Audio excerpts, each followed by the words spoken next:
it is important to understand the meaning of America and America first, and its deep universal law as interpreted and written by the Constitution, intended by our founding fathers, which America has forgotten. And those universal laws are the implications of life, liberty, and the pursuit of happiness. And all works that have been inspired to contribute to America and American framework has been imbued with this universal law by inspiration or otherwise to all who have contributed to it. So when we think about one nation under God, it means that no matter what God you believe in, we all come from the same one, and that we have more in common than we do different. If you think about the Alpha and Omega, or if you think about energy, which cannot be created or destroyed, it is that spark that powers the all, no matter what that is. And so much of the issue is that Americans have forgotten the deep universal meaning of the Constitution and all of its implications, and is why so many constitutional scholars cannot properly, quote unquote, interpret the Constitution as it is written, because it has so much universal law embedded into it, and the world has forgotten how to interpret the underlying common denominators and funneling them to their true implications. So when we think about the legal system, it talks about knowing, able, willingness, and malice, in contrast to, for example, involuntary manslaughter. So what are the implications of knowing, able, willingness, and malice? Well, free will, or the liberty in life, liberty, and the pursuit of happiness, implies the fact that until you come to full remembrance and understanding of all of the implications of your actions throughout space and time, you have no free will. And the sovereign process of discovery to that remembrance is the aspect and foundational part of liberty. America is rooted in the very principle of aspects that is universal law, that is the human experience. So until we come to that point of will, we are in free impulse. So when you think about knowing, able, willingness, and malice, or texting and driving and then going into a situation of involuntary manslaughter versus premeditated murder, it implies the aspect of positive and negative polarization to the degree by which you understand the implications of your actions. And so when we think about every aspect of oneness in one nation under God, it is that spark that fuels all of us is the rudimentary basis to the sovereign process of remembrance and self-discovery. It is also why, if you are Christian, it is said that our sins have been forgiven, because until we come to that remembrance, there is no basis to really judge someone by, because they're doing the best they can with what they know how, and they're in a perpetual state of survivalship, which is what the world today has come to, because humanity has been perpetually subverted by the establishment and the institution. And it could be argued that the global elite, because the most dangerous lies have a little bit of truth. And so a lot of these things have now been subverted to use it against people into economical slavery. So when you think about, for example, the role of government, right? It is to really be a broker of natural liberty. So it's why, for example, limited government really also goes back to free will and having a framework that enables us to create all aspects of our divinity and our creativity, no matter what God you believe in. Where does thought, imagination, creativity come from? In contrast to the chemical body and this chemical density in the chemical worlds, right? We as humans are the amalgamation of the four elements: the air in our lungs, the liquid in our blood, mineral in our teeth, electricity in our heart. And so so much of this, and what is also associated oftentimes with the masculine, or men, is the ability to take that creativity, channel it into a creation of material form. And that is the aspect of entrepreneurship, or even the inception and true non-distorted depiction of capitalism, is the ability that to exchange the energy, the currency that you put into your work, that energy exchange and the currency being equal, and to the degree of supply and demand, again, universal law of just energy creation and destruction, it cannot happen, right? But the equilibrium of it, which is to be able to, if someone really demands, someone's service is really in demand, to the degree by which they have fortified their vessel, their sovereignty, their as within so without, and the degree of work that the implications of someone that may be wealthy would have had to do during that framework or in that framework is also now been subverted. So when we think about capitalism, or when we think about these universal laws, right, before there was the fiat currency, you had to earn your, because, you know, resources are absolute, right? They're not variables, right? There is what there is, and there cannot be more of it. So when there was a pegging of, a dollar or currency exchange with services rendered, people contributed in accordance to the degree by which they felt they really valued something that couldn't be created by fiat. Under that framework, the people that did the most work in their chemical body, as within so without, their services would theoretically be in higher demand, or the degree by which they are more strongly connected, the divinity of the genius. And so the more demand, the more people would want to contribute to that. And so there would be a natural progression and evolution of wealth, right? That the government does not arbitrate. And so because we've removed that, the aspect of masculinity and femininity, and even the reason why we may be attracted to, if you're feminine, to someone that is done well for themselves, is the implications of the fortitude and spirituality that they have developed and the manifestation thereof. And so we have gone so far off the rails in terms of the universal implications of the Constitution, American universal law, which is why we have so many world leaders asking, what does America even mean? It's really the foundational work for this process, for the sovereign aspect of self-discovery and all that is good in humanity, and the enabling of that.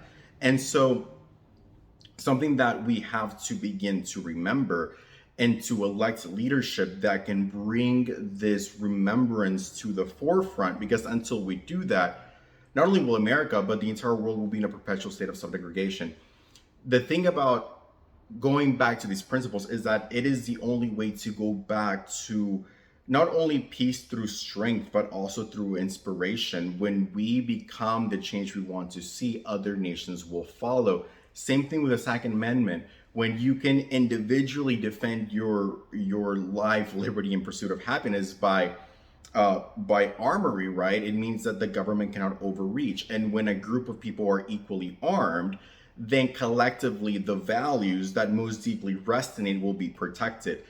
The problem is that those values have now been fragmented and degraded all different directions between intersectionalism and all of these different fragmentations of society to keep people from uniting and from remembering that we have much more in common than they do different. It's why there's so much gaslighting from the right and the left to turn people against each other so they never see what they have in common, because it's the only way the world elite can preserve their power. So if you think about the very idea of just gaslighting, or what it is to be and how cults become powerful, it is because they fragment, right? So when you have something like universal law, and then the most dangerous lies having a little bit of truth, and you circuit break that which most deeply resonates, it keeps people at that point, then it fragments the ideological narrative. And when that happens, the global elite, the politicians, all of these people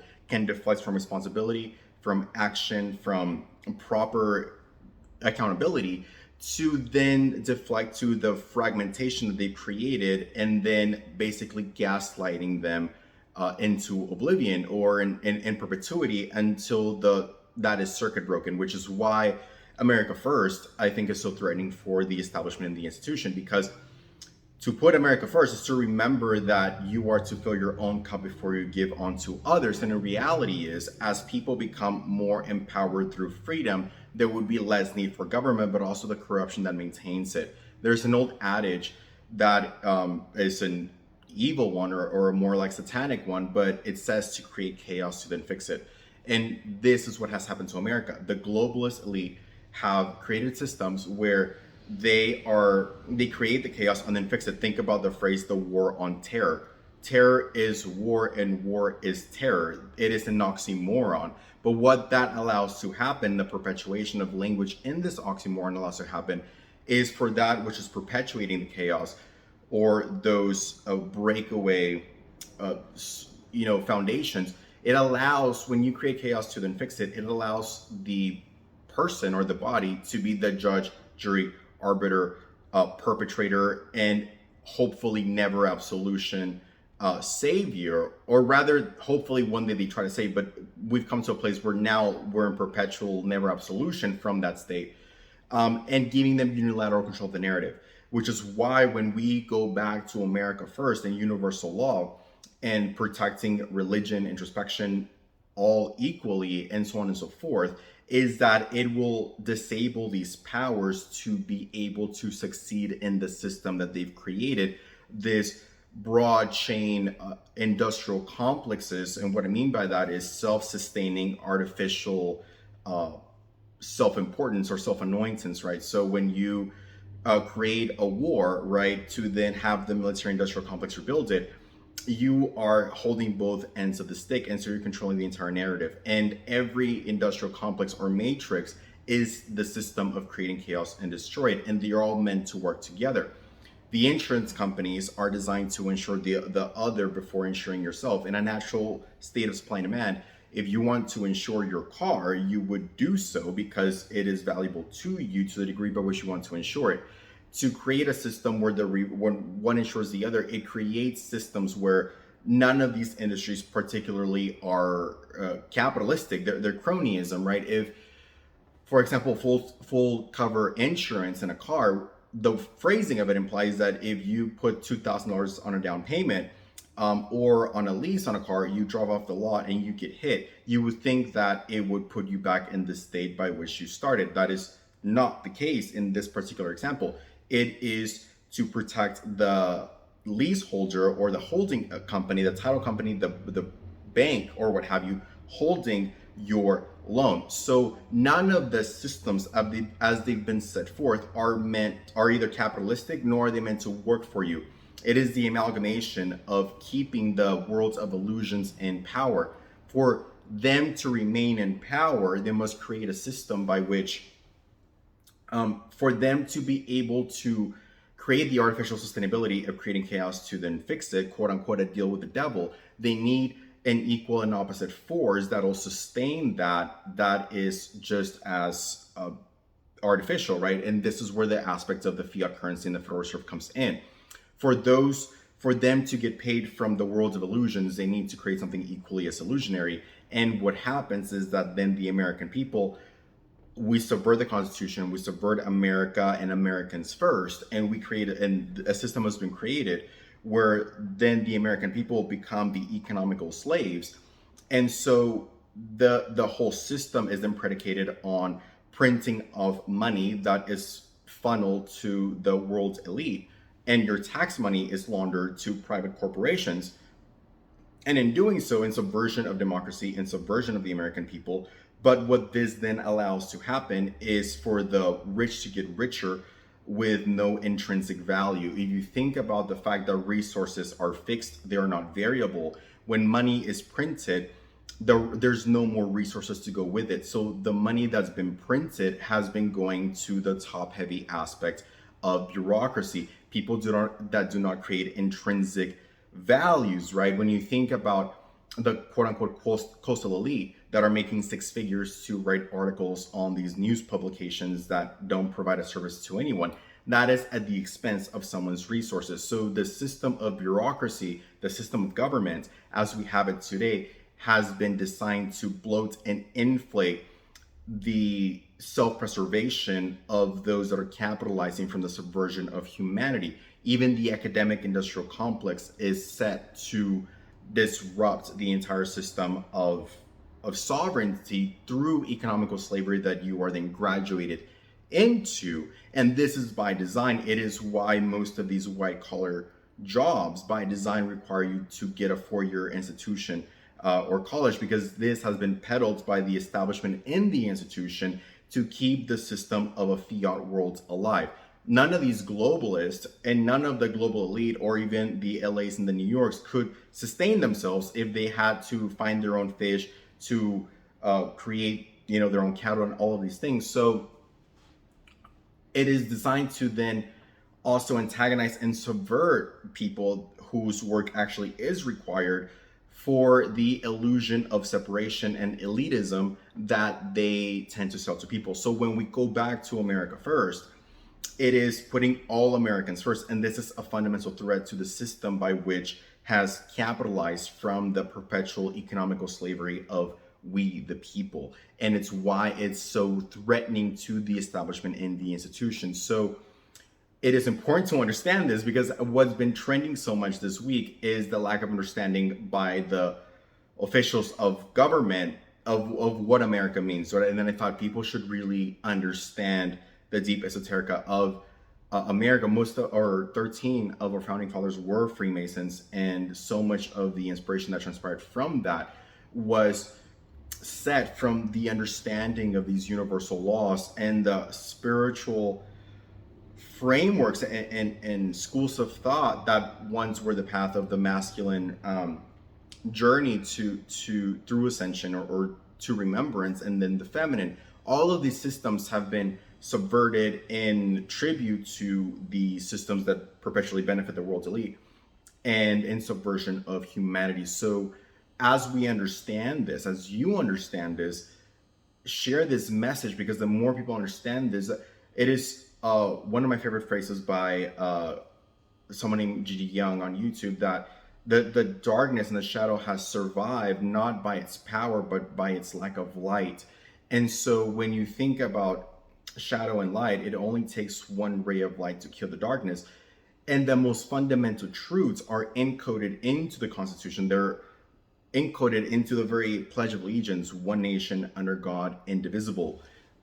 That is to say that life, liberty, and the pursuit of happiness, and the idea that that's the universal law that holds us together throughout space and time before the illusion of separation, color, race, and gender, is what makes America America. It is universal law, but it's also not a lot of the institutional interpretation of what people want to superimpose on it, their interpretation of religion, which up until this point, so many people have used to logically justify the shadows and inner child trauma that they themselves don't want to deal with, or they've used it to, or they've become who they become by, obviously out of self-preservation, but especially a lot of the Republican Party, a lot of the coping mechanism for whatever inner child trauma experience was harder work, better grades, self-care, and basically a perpetual state of deflection into personal responsibility for self-preservation, really emotional at that. Whereas the left has been mostly hyper aware of other people's emotions by the inner child trauma of growing up in households that are overly enmeshed. And so they become more attuned to other people's emotions for self-preservation at a young age. And so they grew up to then want to put others before self.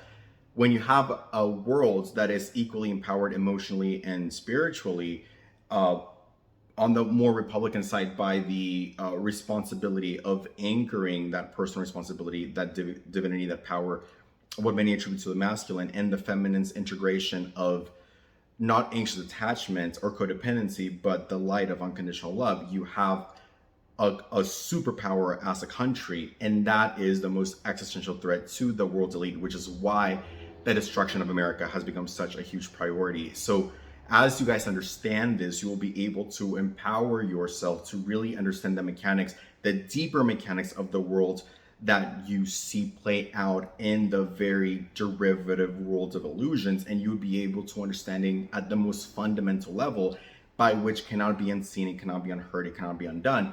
The more people understand this, the more we take America back by sheer empowerment of knowledge, or rather the diffusion of the illusion that they've held. So with that said, guys, I love you. Thank you so much for watching, and I'll see you guys on the next video. On a final note, before I go, actually, I am running for Congress in Texas 14. So if this video resonates, please share it. And so I am running as America First Republican in Texas 14, which may change with the redistricting of 2 new seats. But follow me, donate if you're compelled to, and I'll see you guys on the next one.